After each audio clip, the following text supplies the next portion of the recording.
চলমান গাজা যুদ্ধে হামাস ও ইসরায়েল উভয় পক্ষই যুদ্ধাপরাধী বলে জাতিসংঘের তদন্তে উঠে এসেছে। পৃথক তদন্তের ওপর ভিত্তি করে বুধবার এ সংক্রান্ত প্রতিবেদন প্রকাশ করা হয়।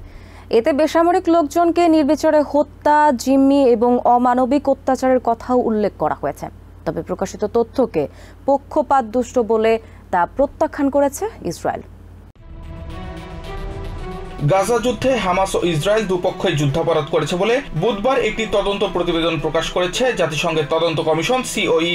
60 পৃষ্ঠার ওই প্রতিবেদনে বলা হয়, যুদ্ধ পরিস্থিতি আয়ত্তে রাখতে ত্রাণ প্রবেশে বাধা দেওয়া এবং গাজাবাসীকে খাবার, পানি ও ঔষধ থেকে বঞ্চিত রাখার মাধ্যমে যুদ্ধকালীন মানবতা বিরোধী অপরাধ করেছে ইসরায়েল।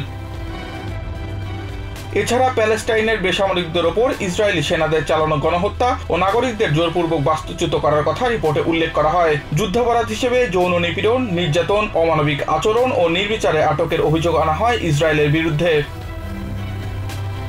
অন্যদিকে হামাসের বিরুদ্ধে 7 অক্টোবরের হামলায় ইসরায়েলের বহু বেসামরিকদের হত্যা ও জিম্মি করার অভিযোগ আনা হয়। সে সময় হামাসের দ্বারা 4টি ভিন্ন স্থানে গণহত্যা সংঘটিত হয়েছে বলে জানায় তদন্তকারীরা।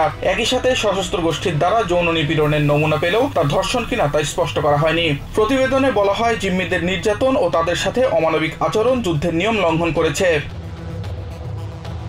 তবে প্রমাণ সংগ্রহের সময় ইসরায়েল এবং অধিকৃত প্যালেস্টাইন উভয় অঞ্চলে প্রবেশে বাধার সম্মুখীন হন তদন্ত কর্মকর্তারা। ফলে তাদেরকে সহযোগিতা না করার অভিযোগ আনে কমিশন। এদিকে জেনিভায় ইসরায়েলের কূটনৈতিক মিশনে রিপোর্টটি ইসরায়েল বিরোধী বলে উল্লেখ করে এই তথ্য প্রত্যাখ্যান করেছে দেশটির প্রতিনিধি মিরাফ ইলন সাহার। তবে তাৎক্ষণিকভাবে কোনো প্রতিক্রিয়া জানায়নি হামাস। আগামী সপ্তাহে সিওআই এর প্রতিবেদনটি নিয়ে জেনিভায় জাতিসংঘের হিউম্যান রাইটস কাউন্সিলের সভা বসতে পারে।